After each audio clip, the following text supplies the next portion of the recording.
In 4,000 years before Christ came, there were three people raised from the dead. All of them during the ministries of Elijah and Elisha. That very small window of time, God was pleased to raise the dead. Isn't that remarkable? And I suppose that's the reason why we have this whole account in 2 Kings chapter 4, verses 8 through 17. That's certainly the big miracle involved.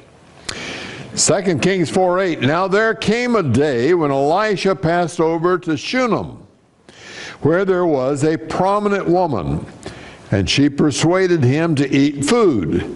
And so it was, as often as he passed by, he turned in there to eat food. Guess Elisha wasn't so different from the rest of us. You feed him, he comes, huh? There he was. This account tells of her hospitality, tells of her heartache, and tells of her happiness. Shunem. It's in the valley with the tell of Megiddo. It's the valley of Esdraelon. We think of it in terms of the final battle during the book of Revelation. It's one of the largest flat areas in the country. Maybe the largest, I'm not sure. There's also a Mount Tabor there, which is just kind of a big cone. And Shunem is on the road between where Elisha came from and Carmel. Or you could say it's on the road between the capital of Israel and Carmel. Pretty much a straight line. I'm not saying the roads are straight. I'm saying the town of Shunem is kind of halfway in between. Also, it says here that this was a prominent woman. The word we have translated prominent is elsewhere translated great, and it's translated rich. As a matter of fact, in one place it's translated very rich. That's 1 Samuel 25 and verse 2. Now there was a man of Maon whose business was in Carmel, and the man was very rich, and he had 3,000 sheep and 1,000 goats and so forth. He was very rich. It translates the same word as our prominent here. She was a prominent woman. The word is used for a great light, used for great darkness, for a great city, for punishment too great to bear, and so forth. So here it is. There's a prominent woman. It is unusual, as you know, for women to be featured in the scriptures. There are a few, but not very many. Don't beat the messenger. I didn't do that. That was God who did that, but I'm just reporting it to you. More men than women are mentioned throughout the scriptures.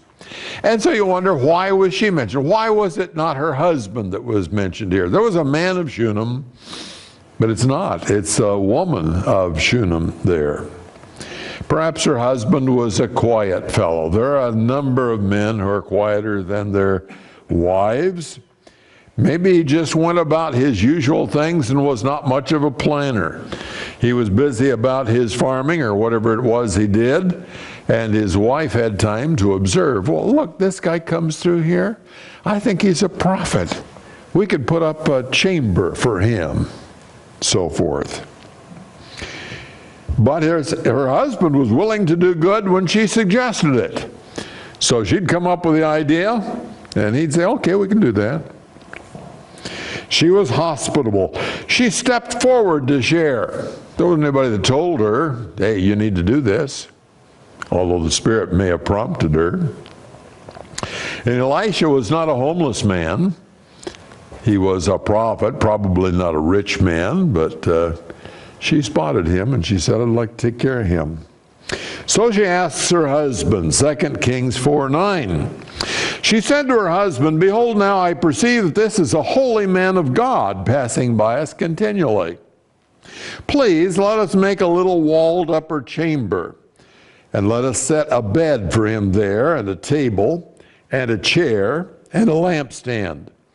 And it shall be, when he comes to us, that he can turn in there. She honored her husband. It was her idea. But she's not working apart from her husband. She's working through him. She honored him.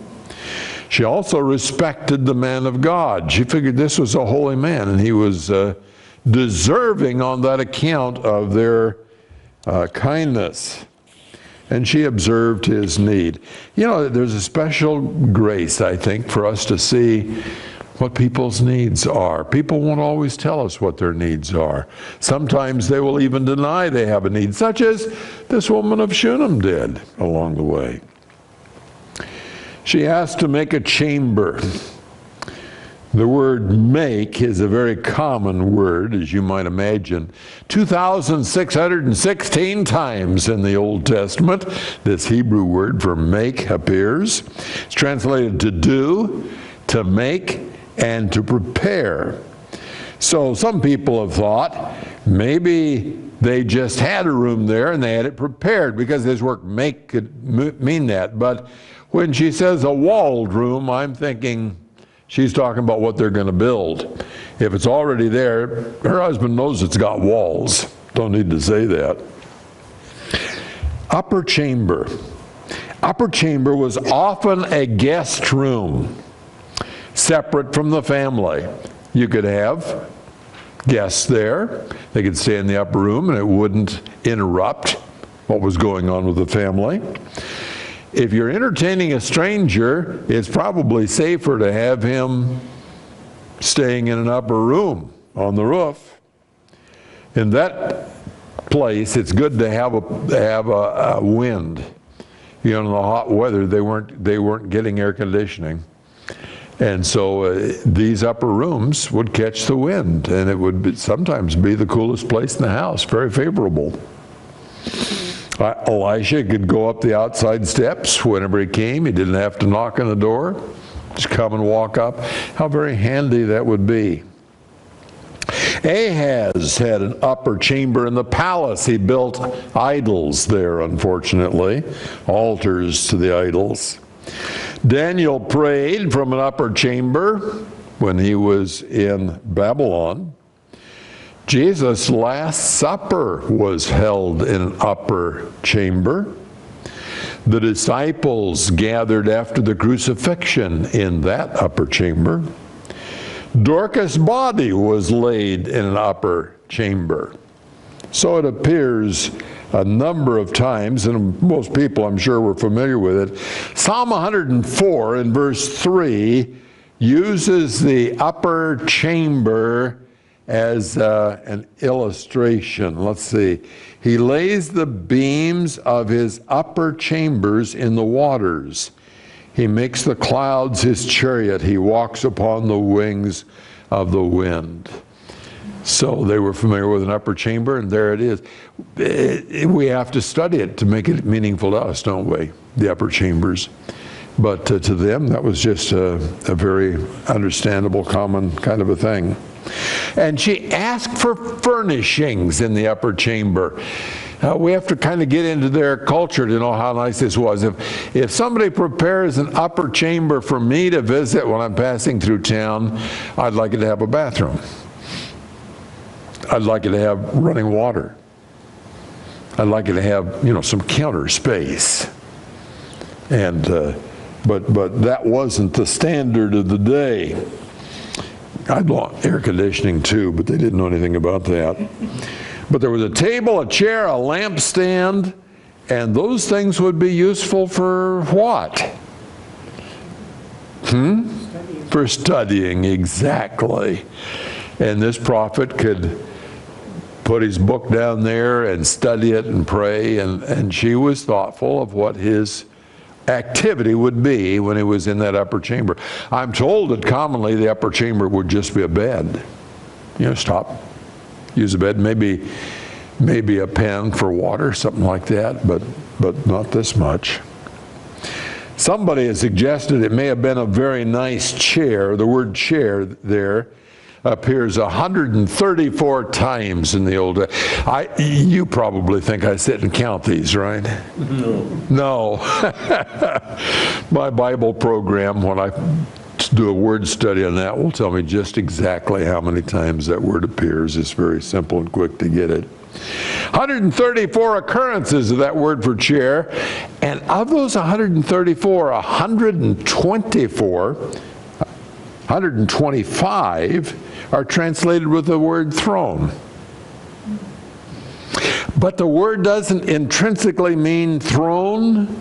It means chair. And you look at the context, and if it says King Ahaz in his palace had a chair, you say, well, it's probably a throne.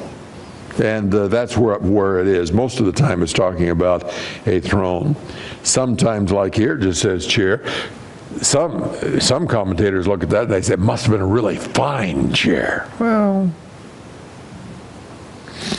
Elisha determines that he's going to reciprocate for the benevolence that the woman has shown him. 2 Kings 4:11. One day he came there and turned into the upper chamber and rested. Then he said to Gehazi his servant, call this Shunammite. And when he had called her, she stood before him. He said to him, say now to her, behold, you've been careful for us with all this care. What can I do for you? Would you be spoken for to the king or to the captain of the army? And she answered, I live among my own people. So he said, what then is to be done for her? And Gehazi answered, truly she has no son, and her husband is old. First reference to Gehazi in the scriptures, this servant of Elisha. And Elisha has Gehazi interact with a woman. You go and find her, you say to her, and he's going to do the talking. Elisha had influence with the king or with the officials in the military. Now Elijah probably did not. You know, he's the guy that came along and said, except by my word, there's not going to be rain for 3 years. And he's the one who's the king's wife, Jezebel, chased. Well, I'm not suggesting she was actually running after him, but she threatened his life and he ran for his life. But here's Elisha, and he offers to speak in her behalf to the king or to the captain of the army. So you wonder, well, why does Elisha have such a great influence and Elijah didn't have it? It may be that it had something to do with that activity in Moab that we studied before. When they were going down to Moab, they were about to lose everything. Everybody's going to die. They didn't have enough water. And somebody says, well, Elisha is here. And they spoke to Elisha, and Elisha says, I wouldn't even talk to you if it wasn't for Jehoshaphat, the king from Judah. I wouldn't even talk to you. And I don't know how that would affect Jehoram, the king of Israel, but he rescued him. He not only provided water for the army, God provided it, he was God's instrument, but he also gave them the victory over Moab. You remember, they filled the valley with the trenches, and the Moabites thought it was blood, and they went to get the spoil, and they weren't prepared for the battle, and they got whipped royally. And it may be that that improved Elisha's standing with Jehoram. Hey, this guy could do some good for me. Maybe that's it. And in any case, he now has influence with the king, and he offers that to this woman. State leaders should seek guidance from God's holy man. That's a wise thing to do. It was happening in their case sometimes. America's leaders sometimes do that, and you don't always know whether it's political posturing. Oh, am I a cynic? Or if it's the real deal. But you could wish that our political leaders would seek God's face. But she's not aware that she needs anything. I live amongst my own people. And I take that to mean, you know, nobody's doing me any harm. These are my own people. We watch out for one another. I don't need any reference to the king. I don't need the head of the army. I'm fine. I'm among my own people. But I'm sure she's not thinking, you know, he could make me have a child. He could arrange for God to make me fertile. I haven't had a child, and I'm getting old, and my husband. She wouldn't imagine that as something that, can I do something for you? She wouldn't imagine that.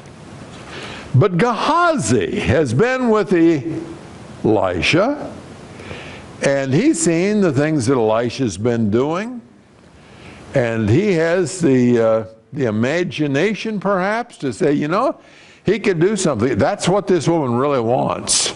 She's grieved because she's barren. That was very common. We've seen that several times in the Old Testament. And so it's Gehazi who sees that need. Her old husband perhaps suggests that he's beyond the age of producing children. Usually we'd think more about her age in that regard, wouldn't we? That she was no longer fertile. But here it speaks of him. Her husband is old. And so, 2 Kings 4:15, he said, call her. When he had called her, she stood in the doorway. Then he said, at this season next year, you will embrace a son. And she said, no, my Lord, O man of God, do not lie to your maidservant. Well, she was pretty far from imagining that could happen, wasn't she? The woman conceived and bore a son at that season the next year, as Elisha had said to her. I find it curious. She came and she stood in the doorway. Was that an important thing to include? I mean, this is the Word of God. And God's putting in the things there that He wants us to know. And He tells us that she came and stood in the doorway. Why do you suppose He recorded that little detail? Only thing I can think of is modesty. She didn't go into his bedchamber. She stood in the doorway. Not a bad thing for us to remember. It can be a good idea to just stand at the door and not go in sometimes. Use good judgment in that, but I think that's why that's here. Stood in the doorway. Elisha announces the miracle. He includes the time. He could have just said, you're going to have a son, but about this season next year. Now that's a little leeway there, right? I mean, a season, that's probably 2 or 3 months long.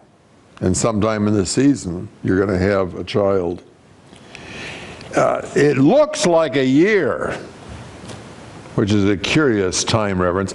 Sometimes the time reference is part of the miracle. That God does it at the right time is an important element.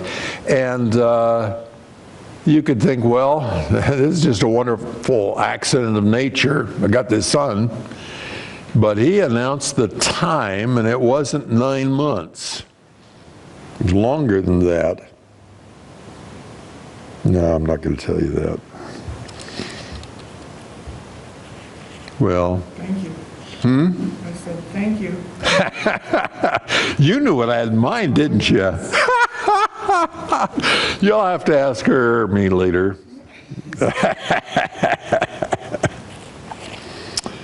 She does not believe. Now, unbelief is a serious thing. Sarah had been forgiven for unbelief, hadn't she? And God forgives this Shunammite woman for her unbelief also. And so her son is born. And then we come to our heartache. Chapter 4 and verse 18. When the child was grown, the day came that he went out to his father to the reapers. He said to his father, "My head, my head." And he said to his servant, "Carry him to his mother." When he had taken him and brought him to his mother, he sat on her lap until noon and then died. Harvest time, kind of like the weather in Southern California at harvest time, gonna be hot. And he complains about his head. We can't be sure, but we are thinking maybe heat stroke on a hot day out there. This boy was old enough to go out to the work with his father, but young enough to sit on mom's lap.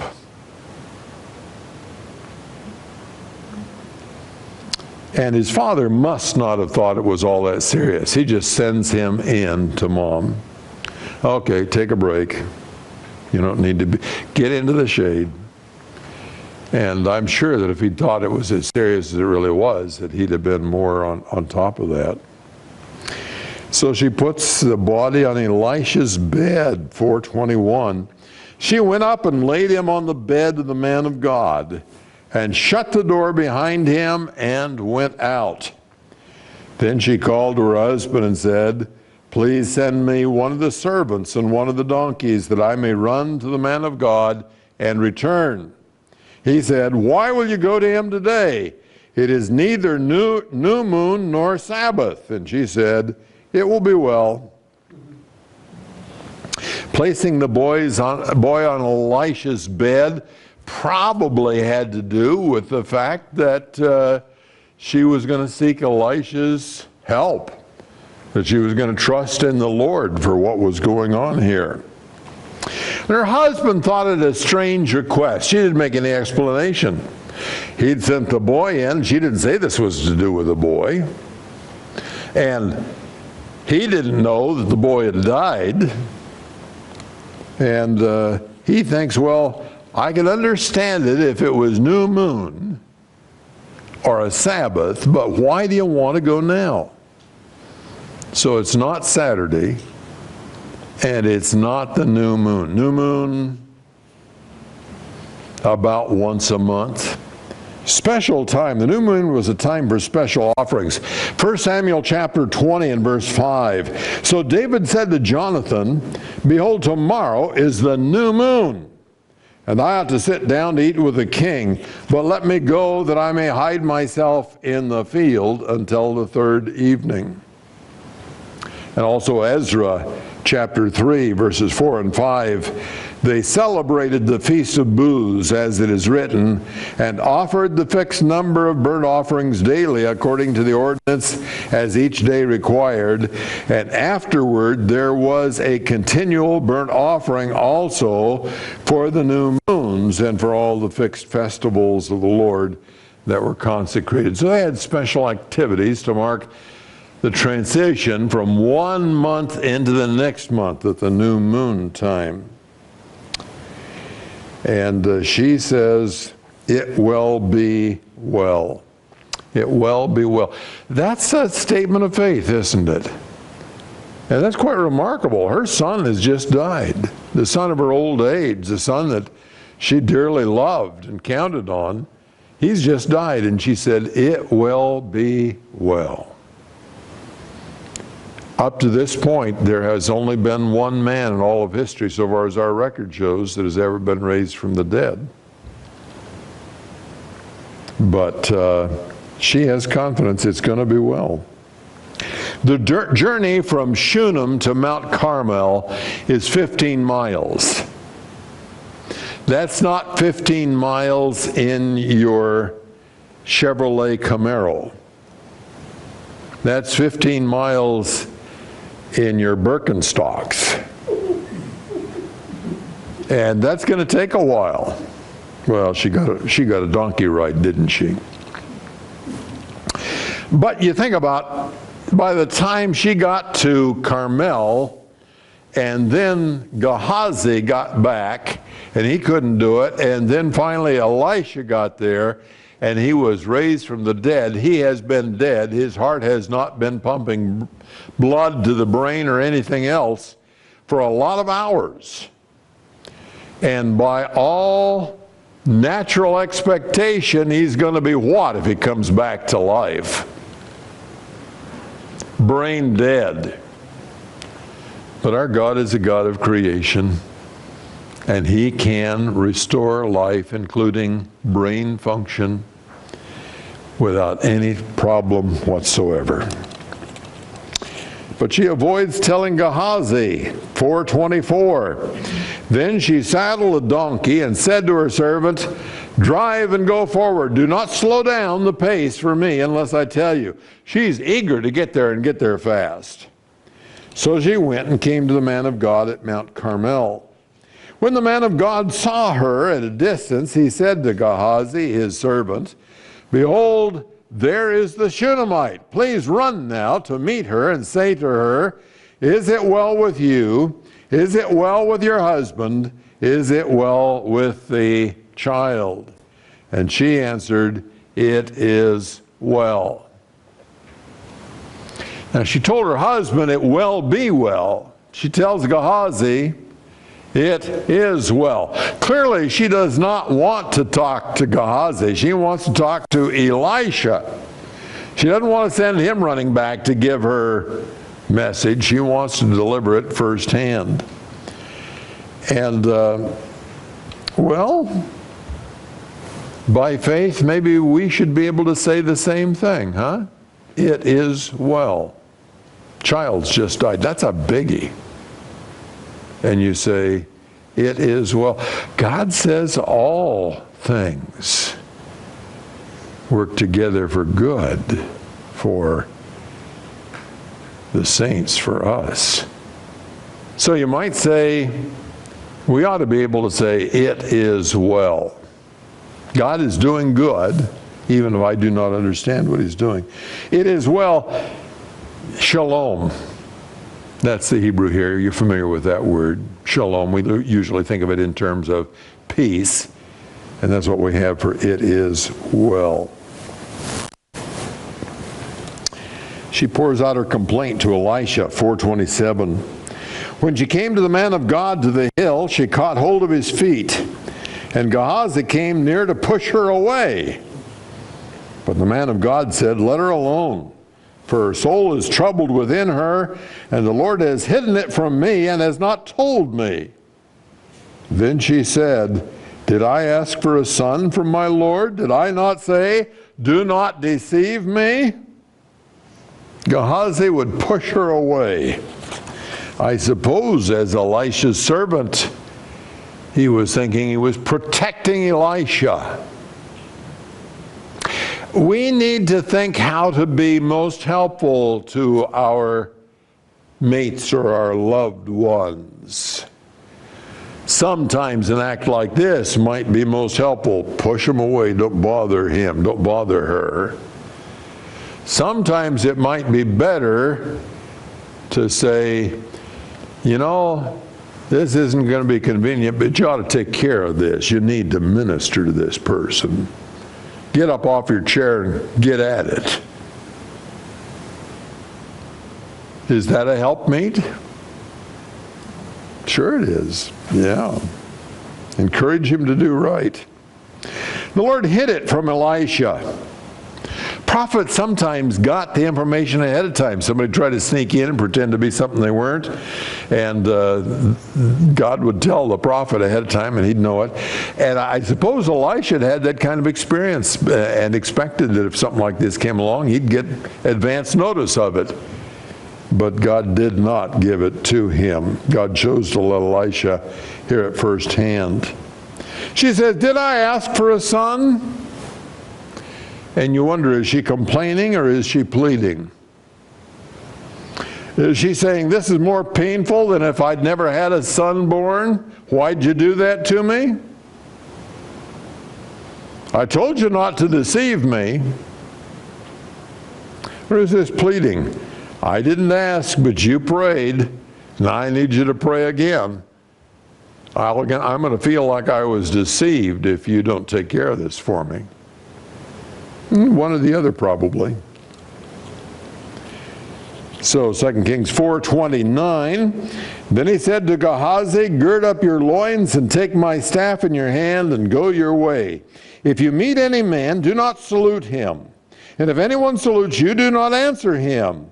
And lay my staff on the lad's face. Now again, we're not too much familiar with this kind of situation. You're driving down Highway 1 and you see somebody you know.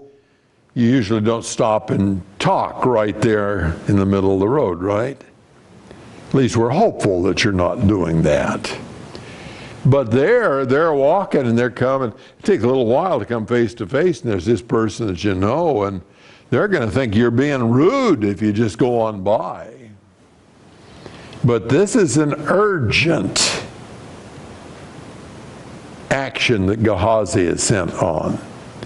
Elisha fully expects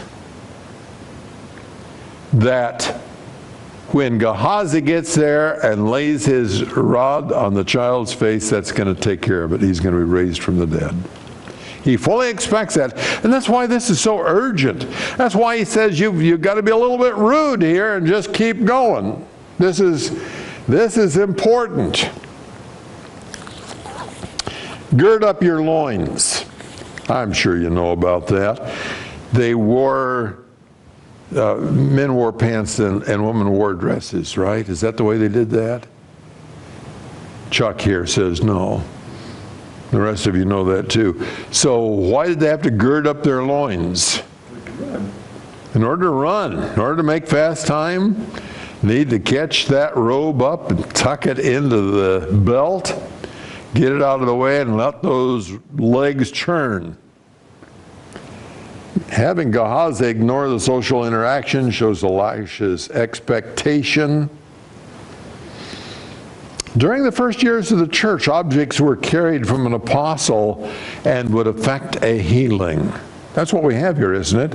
Take my rod. Acts chapter 19, 11 and 12, God was performing extraordinary miracles by the hands of Paul, so that handkerchiefs or aprons were even carried from his body to the sick, and the diseases left him, and the evil spirits went out. So God sometimes does work that way. Sometimes certain people in religious circles will attempt to do this sort of thing, and it's more of a sham than an action of God. God can do it that way. He has done it upon occasion that way. I never read a passage in the scripture that says it was done as a fundraising promotion. A little different. Elisha follows, 2 Kings 4:30. The mother of the lad said, as the Lord lives and as you yourself live, I will not leave you. And he arose and followed her. Then Gehazi passed on before them and laid the staff on the lad's face. But there was no sound or response. So he returned to meet him and told him, the lad has not awakened. So Gehazi was faster, but he was not effective. I'm sure it was the right thing for Elisha to do, to send him on ahead. Some people say, well, Elisha couldn't do it because he had the seeds of his later apostasy already in his heart. Later on, we're going to read about Gehazi cheating to get wealthy. But it doesn't say anything about that here, and God has a way of dealing with us the way we are now, even though he knows we won't do right in the future. That's the way we got Saul as the first king, wasn't it? He was humble. God dealt with him the way he was acting at that time. Wasn't until he'd actually shown himself to be unfaithful that God changed the way that he dealt with him. And you go on, God invited Judas, called him to be one of the disciples, and didn't deal with him differently until he showed his true colors. And I think that God is dealing with Gehazi faithfully also. So I think it was just a matter of God had the intention of obviously had the intention to raise this boy from the dead. But he didn't intend for it to be done this way, and he hadn't revealed to Elisha that he wasn't going to do it this way. And Elisha thought, this could work. This might be the way God's doing it. Sometimes we do things in the Lord's work and we say, this could work. Yeah. And I don't think that's wrong to do that. I mean, if we're not deliberately ignoring God's directions or what we have in the Scriptures, certainly it's right for us to try things that we don't know will work, but we don't know that they're not God's will, and so we give it a try. So, verse 32, this is a little strange. When Elisha came into the house, behold, the lad was dead and laid on his bed. So he entered and shut the door behind them both and prayed to the Lord. And he went up and lay on the child and put his mouth on his mouth, his eyes on his eyes, his hands on his hands, and he stretched himself on him, and the flesh of the child became warm. First thing I see here is he shut the door. This was not to be a spectacle. This was to be a private ministry to this woman's need and her son's need. Elisha warmed the boy's flesh. Is that a good way to restore a dead body? Warm him up? Well, not ordinarily. But God does a lot of things that we don't really understand, doesn't he? And it points out that he was warming up his flesh. Could God have raised him without warming up his flesh? Of course he could have. But on this occasion, he chose to do that. It's not for us to say, well, you know, this really isn't scientific. Warming him up is not going to get it done. Well, am I to question the way God chooses to do it? And if I am this boy's father or mother, I'm going to be tickled with the any way he does it. I like your results. Yeah. Yeah. Contact with the dead body made Elisha unclean. Hey, if you got near a dead body, you were unclean. You had to be unclean until evening if you did the right things, washed and so forth. So he's making a sacrifice here. He's going to be unclean until evening. Well, small price to pay. The boy is going to live. He'll have a life. Elisha's going to be unclean. What about this mouth to mouth and eye to eye and hand to hand? I'll accept any explanation you've got. I don't understand it. I didn't find anybody that did understand it. I don't know how many sources I looked at, probably 20, 25 different sources. Nobody had an idea about that one. You can understand the mouth to mouth. Yeah, huh? In terms of today, that'd be... In terms of today, yeah, CPR. But you do something a little different with the compression. It's not a full body compression. So Elijah raised the son of the widow of Zarephath. Elisha now raises the son of the Shunammite woman. And there was one more. Can you think who the third person was who was raised from the dead? I've already told you that it had to be during the lives of either Elijah or Elisha. Well, sort of during the lives of. Somebody else died and got thrown into the same grave. Got thrown into the same grave where Elisha's bones were fresh. And when he hit Elisha's bones, he popped right back to life.